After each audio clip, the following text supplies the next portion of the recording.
कानी बहू।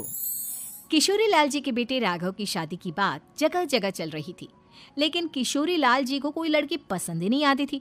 और उसकी एक ही वजह थी, किशोरी लाल जी का लालची होना। उनको लड़की वालों से मोटा दहेज चाहिए था और इसी चक्कर में एक दिन वो एक बहुत पैसे वाले के घर अपने बेटे का रिश्ता लेकर पहुंचे।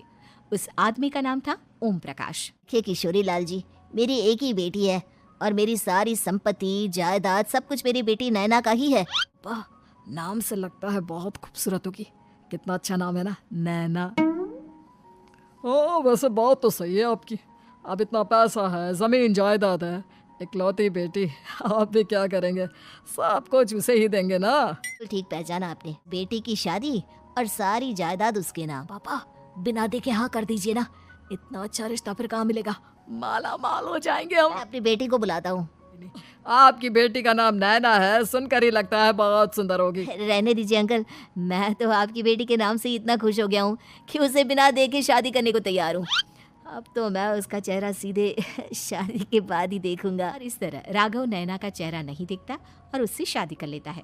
शादी के बाद अपनी सुहाग रात पर जब राघव नैना का घूंघट उठाकर देखता है तो नैना की आंखें बंद थी। इतनी खूबसूरत हो तुम नैना, जरा अपनी आंखें खोलकर मेरी तरफ देखो तो सही। नहीं, मुझे शर्म आती है। तुम्हें शादी से पहले भी नहीं देखा और अब अगर तुम आंखें खोलकर मुझे देखोगी भी नहीं तो मुझे अच्छा कैसे लगेगा? इससे पहले कि नैना अपनी आंखें खोलकर राघव की तरफ देखती, अचानक से लाइट चली गई और राघव नैना को पूरी तरह से देख भी नहीं पाया। अगली सुबह नैना राघव के लिए नाश्ता बनाकर लेकर आई। क्या आधा पराठा सीका हुआ है और आधा बिल्कुल कच्चा? ये तुमने क्या किया नैना? बहू, तुमने क्या आधा पराठा तवे से नीचे लटका कर रखा था जो आधा सिका है और आधा कच्चा? मुझे जितना दिखेगा उतना ही तो सीखूंगी ना पापा जी। जहाँ जहाँ मुझे नजर आ रहा था वहाँ मैंने सीख लिया, जहाँ जहाँ नहीं दिखा वहाँ कच्चा रह गया होगा। इसका क्या मतलब है? ये कैसा मजाक कर रही है तुम? ओह, तुमने इतना लंबा घूंघट क्यों लगाया हुआ है? हमारे घर में बहुओं को बेटी की तरह रखा जाता है और फिर तुम तो इतना सारा माल लेकर आई हो। देखो, ये घूंघट डाल कर रखने की कोई जरूरत नहीं है। हाँ नैना, पापा जी ठीक कह रहे हैं, तुम तो आराम से रहो, अपना ही घर समझो। नैना अचानक से अपना घूंघट उठा लेती है। ये क्या पापा, नैना की तो एक आंख फूटी हुई है। हमसे नैना, लेकिन ये तो कानी बहू निकली। मेरे साथ धोखा हुआ है, धोखा। बिना दिखाए अपनी कानी लड़की मेरे संग ब्याह दी। मुझे कानी बीवी नहीं चाहिए। ये अभी ओम प्रकाश जी से बात करनी पड़ेगी। आखिर उन्होंने मेरे साथ ऐसा किया क्यों? आप लोगों ने ही तो पापा से कहा था कि आप लोग शादी से पहले मुझे देखना नहीं चाहते। अब मेरे पापा पर क्यों इल्जाम लगा रहे हैं?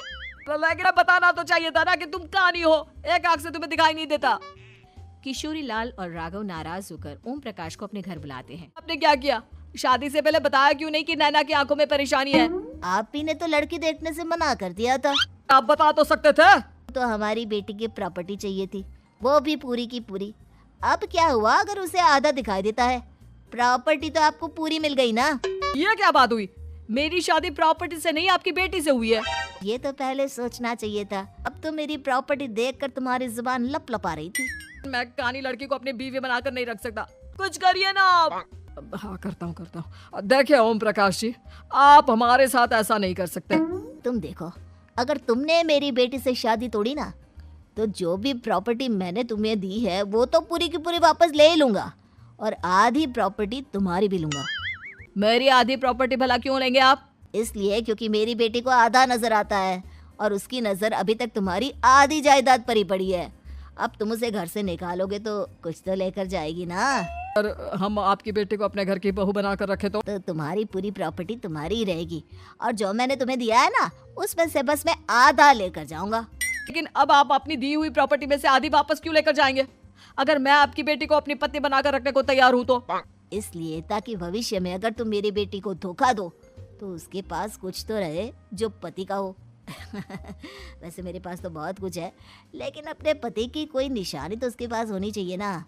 अब अगर तुमने मेरी बेटी को कानी कहा तो तुम्हें प्रॉपर्टी भी कानी ही मिलेगी, पूरी नहीं। जमाए राजा। किशोरी लाल और राघव समझ चुके थे कि वो बुरी तरह फंस चुके हैं और अब उनके पास वहाँ से निकलने का कोई चारा नहीं है। समझ में आया ना, लालच बुरी बला होती है।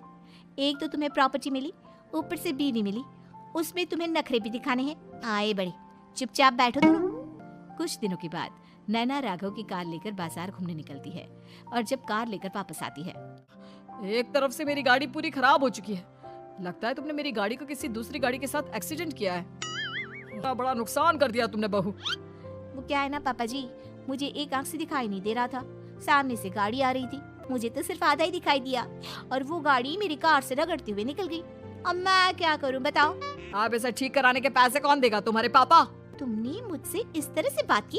अभी रुको। नैना राघव की शिकायत ओम प्रकाश को कर देती है। देखो राघव, अब जो मेरी आधी प्रॉपर्टी तुम्हारे पास थी ना, उसमें से आधी और मैं लेकर जाऊंगा, क्योंकि तुमने मेरी बेटी को डांटा। अरे नहीं पापा जी, गलती हो गई, माफ कर दो। गलती की तो कोई गुंजाइश ही नहीं। अगली बार मेरी बेटी को डांटा तो बची हुई आधी में से आधी और ले जाऊंगा। के चक्कर में हम दोनों ने बहुत बड़ी गलती कर दी बेटा। एक तो तुम्हें कानी बहू मिली और ऊपर से जो माल मिला वो भी काना। इस तरह राघव की हर एक गलती पर ओम प्रकाश उसकी प्रॉपर्टी का आधा आधा हिस्सा लेकर अपना सारा माल वापस ले गया और राघव को कानी बीवी से काम चलाना पड़ा।